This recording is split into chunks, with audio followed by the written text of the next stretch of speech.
Okay, you ready? I want to talk about cause and effect. Okay? Now, why is this important? How many of you want to have an impact on your life in the world? Anybody? Right. Okay, so most of us have an idea of what we want to create with our life, right? The impact we have, the effect that we have on our friends and family, on our own life. We have a desire to be impactful, right? So if we know that we want to have an impact, then the question becomes, what is the cause that would create that effect? Right? Now, there's so much discussion about that. And I wanna go there tonight. So can you all see what this is? Can you see what it is? It's a rock. It's a rock. Okay? So the question that I have for you tonight is there intelligence in this rock? I love when you guys murmur, right? Right? How many of you have heard the expression dumb as a rock? Right? The idea of being a dumb as a rock is, so if we said to somebody who was as dumb as a rock, would we think that was a high level of intelligence, or would that be a low level of intelligence? Right? That'd be low level, right? So some of you want to think, well, I think I know where he's going, so I'm going to vote that the rock is high intelligence. But I don't think that most of us believe that. Right? Most of us believe that this is an inanimate object, that it's just going to sit there, and it's not going to do anything forever. Right? Now, what is the problem, and I'm going to get to it, what is the problem with that belief? The problem is that we extrapolate the way we believe about this rock to the entire solar system. That we think we live in a dumb universe. Right? Because you can't say that the universe is intelligent if that intelligence isn't fully present everywhere. Right? So the problem that we have is we think the rock is dumb. And then we think, well, nature's kind of smart. But not all nature's smart. So where does intelligence come from? And yet at some deep level, I think at a spiritual level, we know that the universe is highly intelligent. And we think, well, that's the spiritual part. It's not the dumb rock part. Right? But I really want us to bring that level of intelligence into this conversation about cause and effect, because that intelligence actually plays a role in the impact that you're getting from your life. Now, another case in point. Anybody know right now what China's population is?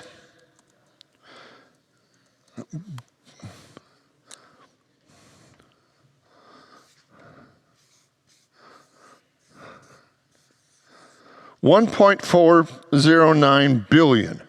So this is 409 million, right?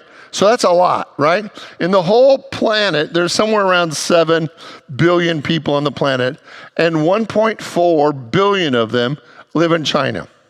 Now, why is that important? Well, in the early 60s, there was a famine in China, and a lot of people died because of it, where they didn't have enough food to feed people. So what they decided to do was create a one-child policy. In the late 60s, early 70s, they created a one-child policy where the idea is they wanted to change their birth rate, because it was predicted that China in the 60s, by the year 2100, would have over 4.5 billion people. And with the 60s technology that we had at the time, in the 1960s, they could not conceive that there would be enough food for 4.5 billion people. They created a social policy that said everybody can only have one kid because we've got to get our arms around this population thing, right? So what's happening now is, according to the research, and I'm going to get a little, you know how I get geeky on research. What happened now is in the year 22, the population dropped by 850,000. Last year, the top population dropped 23, 2.8 million. It is now predicted that the population in China is going to be 0.5 billion by the year 2100. Okay? So they're now predicting that in the next 76 years, they're going to go from a population of 1.4 billion, and instead of going all the way up to 4.5 billion, that it's now going to go down to 500 million. 500 million. 500 million and change. All right? Now, why is that important to your life? Here's what I want you to see. I want you to see that life is always different than you are going to expect. And especially when you think you have control over everything. Right? Have you all had that experience where you realize where you thought you were going may not be where the intelligent universe is taking you? And no matter how much you want to change the cause, the universe in its infinite intelligence is taking you for a ride. Now the question then becomes, do you believe that? Do you believe that you can trust an intelligent universe to lead you to a place that's better than you can even imagine now? You're going to have to decide, right? Now, let me give you another point. Now, I wanted a smaller rock, but I didn't think you could see it. If I throw this rock up in the air and it lands and hits me on the head, what do we call that? Hurt, we call it pain, right? Right? Now, is that the law? Right. It's gravity is a law. It's a law. Now, why is that important? Well, because now you might say, well, God, if you really loved me, you wouldn't allow this rock to hit me in the head. Have you ever prayed a prayer something like that? Like, why is this happening to me? Have you ever prayed a why is this happening to me? And what we want to pray in this why is this happening to me is that we want to take very little responsibility for the cause because we don't like the effect. Are you with me there? Right? But if the law was capricious and you kept throwing rocks up and they kept missing you, you wouldn't actually get the idea that gravity is a thing. And it's actually a law, that what you put out comes back to you, right? Have you all heard that? Right? Sometimes it's called karma, sometimes it's called spiritual law, and the idea is what goes out has to come. What you sow, so shall you reap. As you give, so shall you receive. It's all spiritual law, right?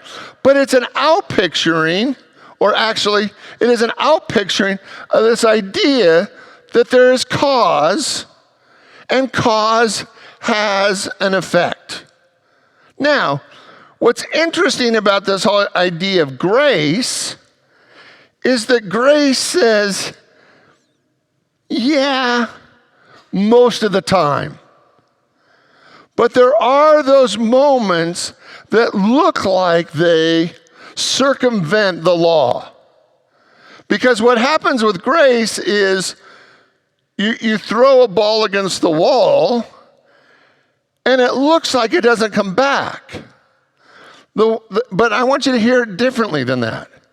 So the law is whatever I'm throwing against the wall is going to come back to me, right? Just all 100% of the time. Now, if I have a spiritual realization, right? If I have a spiritual realization and I no longer am in the same place that I was when I threw the ball, because I've now gone to higher ground, the ball still comes back because that's the law and it has to, but I'm not standing in that place anymore. I've actually had a realization, I've had a healing, I've had a transformation, and I'm now standing on higher ground, so the ball still comes back, but it doesn't hit me. Because I no longer need the ball to hit me because I'm not living there anymore. That's not my consciousness anymore. That's not my mindset anymore. That's not my belief anymore. So the more that we, but it does come back and hit the guy that's now standing in my spot. No, just kidding. Just kidding. Sorry. I still have to be me, right? So here's what I want us to look at tonight. I want you to see that whatever you put out into the universe, there is going to be an activity that brings things back to you. Whether we call it the law, whether we call it karma, there is that activity that as you put out anything in the universe, it's going to come back to you. But when we look at the definition of karma, for most of us, the definition that most of us we're used to is this idea, and I'm just going to read it. In Hinduism, Buddhism, the sum of the person's action is this previous states of existence, viewed as the faith for their future activities. So the idea is that the sum of your past actions create your present experience. Okay? And that's the law. Right? That's just the law. As you give, so you shall receive. But grace says that you move to higher ground. Now, what's really the thing that I want us to focus on is karma is all based on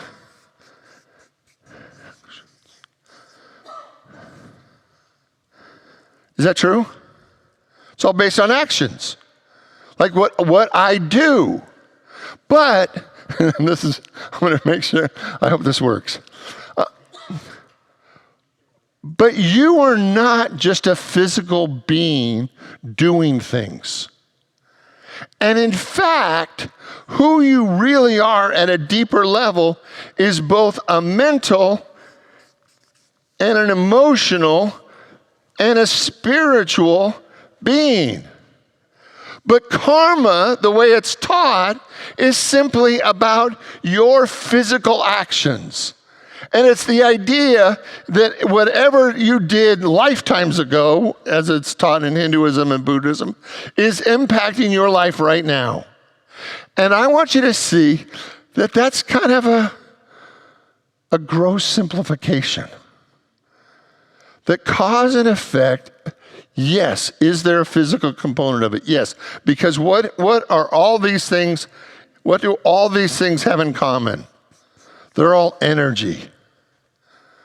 But the greatest way to increase your impact on your life, I believe it's when we change the mental and especially the emotional level of your life.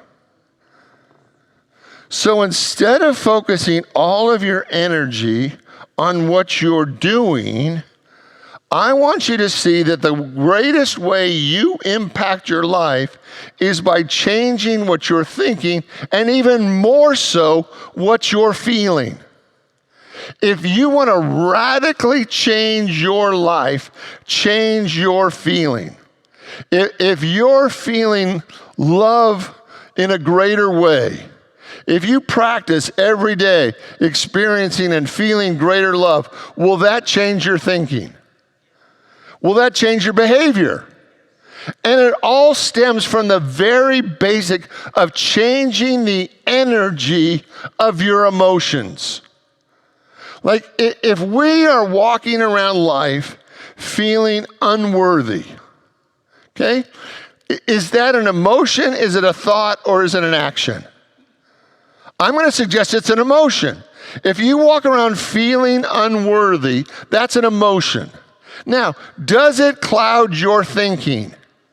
Does it cloud your behavior? And is it going to create the experience that you have in life if you walk around feeling unworthy? And the thing is about unworthiness, it doesn't matter how much physical things change. Until you change at the emotional level, nothing's going to change. We have to change first at that deepest level of our emotions. And when you change the emotions that you are putting out into your life, you actually change what comes back to you. Now, is it helpful to change at all levels? Yes. But what I want you to see most about this idea of cause and effect, is your emotions are the most powerful determinant of what's coming back to you. If you're regularly putting out love into the universe, is that going to change what comes back to you? Yes. If you're regularly putting out hatred into the universe, is that going to come back to you? Absolutely. If you're regularly feeling unworthy, it is going to impact your life. And so over and over again, because I've wanted to do this series on Unity's basic teachings. And when we talk about cause and effect, most of the time we just talk about it from a physical point of view. We just say whatever you do to others is what others are going to do to you. It's the golden rule. And at some level, that's true. Whatever physically you're doing is going to come back to you, but it's not the most powerful way for you to show up. The most powerful way for you to show up is to change what you're feeling. If you want more love in your life, send out more love. You want more joy in your life, send out the energy of joy. If you want more peace in your life, send out peace. And your behavior, your thoughts, the world around you will change because you're changing at the deepest level. You're changing the energy that you're putting into the world. And yes, it's going to change who you are. That most of us are working at this level alone. Well, I'm doing all the right things. I know, but you're still a cranky goose. Can you see the problem there? If you're doing all the right things, but you're resentful in doing it, how much of a bang are you going to get out of it? Not much. If you're doing all the right things, but you're doing it in a spirit of hatefulness, there's no upside in that. Like, it's not just about doing things differently. It's about you taking full responsibility for your inner life and feeling things differently. So if you had to pick the feeling that you want to come back to you in your life, what would that be? Do you want to feel more love? Do you want to feel more joy? Do you want to feel more peace? What would you like to feel more of? And know that when you decide, then you begin to radiate that, and it comes back to you over and over again. That it really isn't what you're doing. It really is who you're being.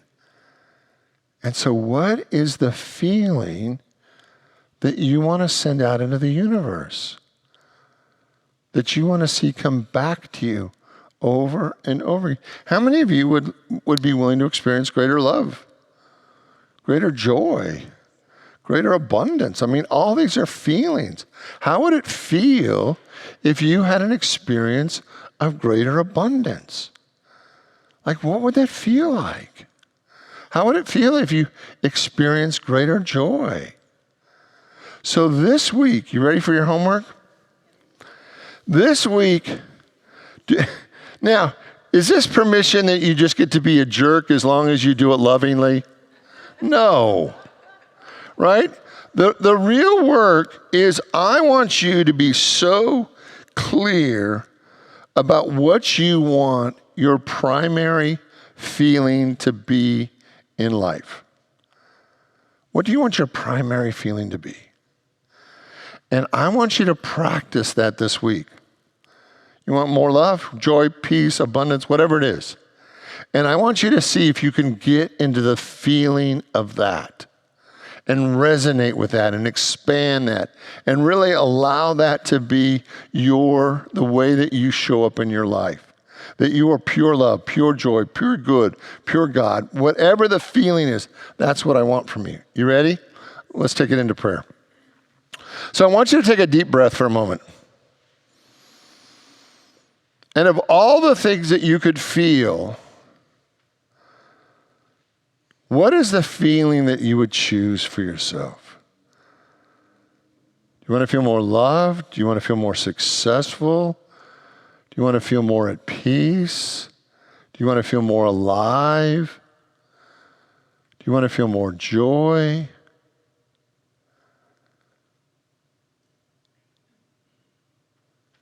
Today, I want you to practice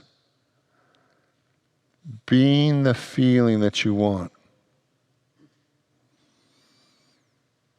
And whatever that feeling is, I want you to see that feeling being broadcast from you in the greatest possible way.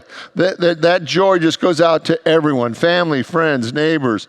Or if it's love, that you just broadcast love just as wide as you can. Or success, if you want to feel more successful, that you just broadcast the feeling of success in greater and greater ways than you ever have before. Peace, love, success, aliveness, health. I want you to take on the feeling, and then I want you to broadcast it to everyone around you.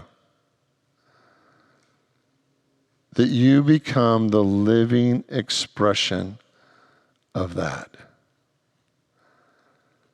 That you can feel that love, that joy, that peace so profoundly within yourself. That you are being the original cause of your life.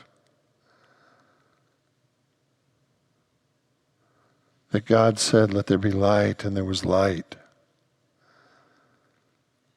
That the moment you decide who you want to be